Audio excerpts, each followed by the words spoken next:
جی ماشاء سعید صاحب، آپ سے ایک چیز جاننا چاہیے. پاکستان کے حوالے سے تو بہت زیادہ مثبت بات ہو رہی ہے، لیکن یہی پاکستان اب امریکہ کو بھی راضی کر لیا، ایران بھی ہو گیا. کیا دونوں کے لیے پاکستان کو ون ون سچویشن کریٹ کر سکتا ہے؟ کیونکہ دونوں کی عوام تو فتح ہی چاہ رہی ہے، چاہے امریکی ہوں چاہے ایرانی ہوں. تو اس سارے ماحول میں ہو سکتا ہے اسلام آباد میں کوئی ون ون سچویشن دونوں کی ہو؟ بالکل ہو سکتی ہے، اور میرا خیال ہے کہ ہماری پولیٹیکل اور ملٹری لیڈرشپ نے مل کے آلریڈی یہ چیز اچیو کر لی ہے. یہ لاسٹ منٹ پوزیشننگ ہے بائی بوتھ دا پارٹیز، کیونکہ دیکھیے دونوں پارٹیز نے اپنے اپنے پبلک کو سیٹسفائی کرنے ہیں اس پیس ڈیل کے سلسلے میں. ایران اس وقت آن ہائی ہے، وہ سمجھتے ہیں کہ وہ جنگ جیت چکے ہیں، اور ان کے لوگ بھی یہی سمجھتے ہیں کہ ہم جنگ جیت چکے ہیں. وہ اس طرح کی کوئی فیلنگ اپنے لوگوں کو نہیں دینا چاہتے کہ ان کی لیڈرشپ انڈر پریشر اس نے کوئی بری ڈیل کر دی. اسی طرح امریکہ بھی انڈر پریشر ہے، اور اس کے جس طرح ہم نے پہلے ڈسکس کیا کہ ان کے سر کے اوپر اپنی پاپولیرٹی اور مڈ ٹرم الیکشنز کا پریشر ہے. لیکن اس ساری چیزوں میں سب سے زیادہ ہمیں جو کیئرفل ہونا چاہیے وہ ہمیں ہونا چاہیے اسرائیل سے، کیونکہ اسرائیل ابھی 3 مرتبہ امریکہ کو بھی ڈچ کر چکا ہے. جب 3 مرتبہ ایران جو ہے وہ امریکہ کے ساتھ پیس نیگوسیشنز میں تھا، تینوں مرتبہ اسرائیل نے اٹیک کر کے ان پیس نیگوسیشنز کے بیچ میں وہ پیس نیگوسیشنز ختم کرا دی. مدثر صاحب، یہ جو ہماری ملٹری لیڈرشپ نے جو ہمارے جہاز ہیں جو ہم نے کنگ فیصل ایئر بیس کے اوپر متعین کیے ہیں، اگر آپ نقشہ دیکھیں تو آپ کو ریئلائز ہوگا کہ it is on the waste, یہ بیس جو ہے is on the western edge of Saudi Arabia, meaning thereby کہ it is closer to Israel than Iran. ٹھیک ہے نا؟ اس کا مطلب یہ ہے کہ اسرائیل کو بتایا گیا ہے کہ اگر آپ نے ان پیس ٹاکس کو سکٹل کرنے کی کوشش کی کسی طریقے سے، ٹھیک ہے نا، تو ہم ادھر موجود ہیں.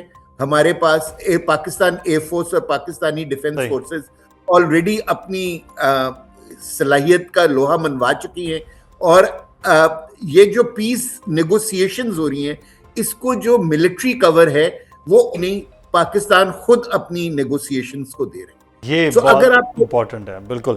اگر آپ یہ دیکھیں کہ پاکستان جو ہے، اگر پاکستان ہمارے فیلڈ مارشل ایران میں لینڈ ہی نہیں کر سکتے تھے اگر ہمیں امریکہ کی طرف سے یعنی کہ اس کی بلیسنگز نہ ہوتی، اور ایران ہم سے کبھی بات ہی نہ کرتا اگر اس کو یہ نہ پتا ہوتا یا وہ یہ نہیں سمجھتا کہ پاکستان ایک نیوٹرل میڈیٹر ہے. دیکھیے پاکستان اب ایک فیسیلیٹیٹر کے رول سے بڑھ کے ایک میڈیٹر کے رول میں چل رہا ہے. اچھا، لیکن اس میں آپ کی اس بات سے سوال میرے ایک ذہن میں آیا ہے ویس سعید صاحب، کہ اگر یہ پیس ٹاک ہو جاتی، اللہ کرے جس پہ کوششیں بھی پاکستان کر رہا ہے، لیکن اس کے بعد پھر اسرائیل کا کیا؟ وہ تو پورا جو اس کی گریٹر گیم ہے، پورا جو پلان ہے، جو جنگ کا ماحول ہے، اسرائیل کہاں کھڑا ہوگا اس خطے میں پہ؟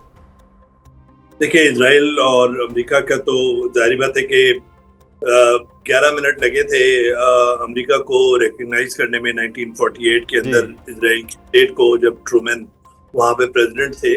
اور $300 بلین کے قریب اب تک کسی بھی نیشن کو جو فارن ایڈ امریکہ کی طرف سے گئی ہے، سب سے زیادہ $300 بلین کے قریب وہ گئی ہے اسرائیل پہ. $3.8 بلین جو ہے وہ ہر سال جاتی ہے اسرائیل کو ملٹری ایڈ. تو ایک بہت گہرا تعلق ہے، اور وہاں پہ ایپیک لابی وغیرہ ہے. لیکن اب کچھ فریکچرنگ ہونا شروع ہو گئی ہے، اور جو 2 سروے ہوئے ہیں، جو ایک پیو ریسرچ سینٹر ہے جو بہت ہی ریلائبل سمجھا جاتا ہے، اس میں یہ مانا گیا ہے کہ 10 امریکیوں میں سے 6 امریکی جو ہیں، ہر 10 امریکیوں میں سے 6 امریکی وہ اس جنگ کے خلاف ہیں، اور اس پارٹنرشپ اسرائیل کے پارٹنرشپ میں بھی خلاف ہیں. اس سے پہلے گزشتہ جو فروری میں جو ایک سروے کیا تھا CNN نے، اس کے اندر بھی یہی لگ بھگ 60-61% جو تھے وہ they were opposing the war.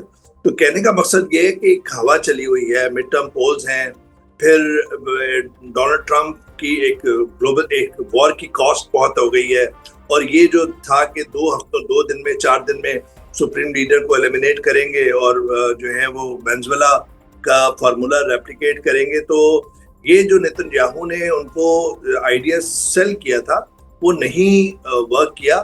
تو اب اس وجہ سے ڈونلڈ ٹرمپ بھی اپنے آپ کو سائڈ لائن کر رہے ہیں ایک طرح سے اسرائیل کے ساتھ، لیکن ان کا جنم کا ساتھ ہے تو رہے گا، کافی زیادہ عرصے تک رہے گا۔ یہ لبنان کا جو مسئلہ ہے اور جو حزب اللہ کا مسئلہ ہے، یہ ڈیلنگ کرنا چاہتے ہیں اسرائیل ایران کو، اور وہ بشار الاسد رجیم کے فال کے بعد مدثر سیریا میں اور عراق میں اور خود لبنان کے اندر ایک ڈیمینش ہوا ہے ملٹری انفلوئنس ایران کا۔ اس کے بعد اسرائیل یہ سمجھتا رہا ہے کہ یہاں پہ جو ہے وہ ویک ہو گیا ایران، اور اسی وجہ سے امریکہ اور اسرائیل نے حملہ کیا، اور اسی وجہ سے ایران چاہتا ہے کہ ایسی گارنٹی ہو کہ پرماننٹلی ایسا مسئلے کا حل ہو کہ جو ہر 6-8 مہینے بعد انہیں دھوکہ نہ دیا جائے ٹاکس کے بہانے جو ماضی میں دیا گیا ہے۔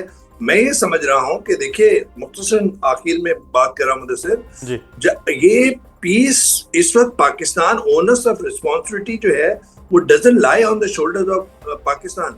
Pakistan has done its part.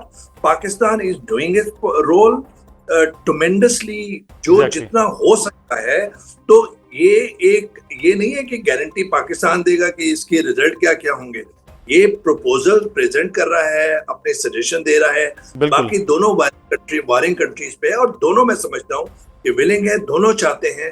Internal جو ایک طرح سے ہارڈ لائنرز ہیں، انٹرنل جو کانسٹیٹوئنسی ہے ڈومیسٹک، اس کے پریشرز کی وجہ سے ہمیں مجھے یہ لگ رہا ہے، اور میرا اندازہ یہ ہے کہ یہ پیس پروسیس چلے گا، اور میں اس کی وجہ سے ایران کو بھی چاہیے۔ ہمارے ملک میں بہت سارے لوگ یہ سمجھ رہے ہیں کہ ایران جو ہے بس وہ پوری دنیا کو شکست دے دے گا، ایسا نہیں ہے۔ ایران جو ہے ایران کو ایک نئے ایران کی بنیاد رکھنی ہے، ریکنسٹرکشن کرنی ہے، ریہیبلیٹیشن کرنی ہے۔ تو میں سمجھتا ہوں کہ ایران کی ذمہ دارانہ بیانات بھی اور ذمہ داری بھی نظر آ رہی ہے۔ اسلام آباد میں آنا، پیس ٹاک کرنا، بات کرنا، یہ ذمہ داری کا پہلا وہ تقاضا تھا۔ پھر فیلڈ مارشل کا وہاں کی طویل ملاقاتیں، یہ بھی ایک ذمہ داری کا مظاہرہ دونوں جانب نظر آ رہا ہے۔ بہت شکریہ اویس توحید صاحب ہمارے ساتھ موجود تھے، ایئر مارشل ریٹائرڈ سعید خان صاحب، آپ کو بھی بہت شکریہ۔ بات کریں گے بلوچستان کی، جہاں ایک نیا اور خطرناک رجحان سامنے آ رہا ہے۔ بلوچستان میں دہشت گرد تنظیمیں خواتین کو بطور ہتھیار استعمال کر رہی ہیں۔ پہلے ان کی ذہن سازی کی جاتی ہے، پھر ان کو تربیت کے لیے باہر بھیجا جاتا ہے، اور پیچھے ملک میں لاپتہ افراد کے نام پر ریاست مخالف پروپیگنڈا کیا جاتا ہے۔ ایک ایسا کیس بھی سامنے آیا ہے جہاں ایک شخص نے اپنی ہی بیوی کو دہشت گرد نیٹ ورک سے رابطے کے لیے استعمال کیا، اور ایک خاتون خودکش حملہ آور کو اپنے گھر میں پناہ دے کر اسے تربیت کے لیے افغانستان بھیجا۔ دہشت گردوں کے سہولت کار منظور احمد کی بیوی رحیمہ بی بی نے حیران کن انکشافات کرتے ہوئے کہ ان کے شوہر ان کے موبائل نمبر سے دہشت گردوں سے رابطے کرتا تھا، اور اب وہ خودکش حملے کے بعد افغانستان فرار ہو گیا۔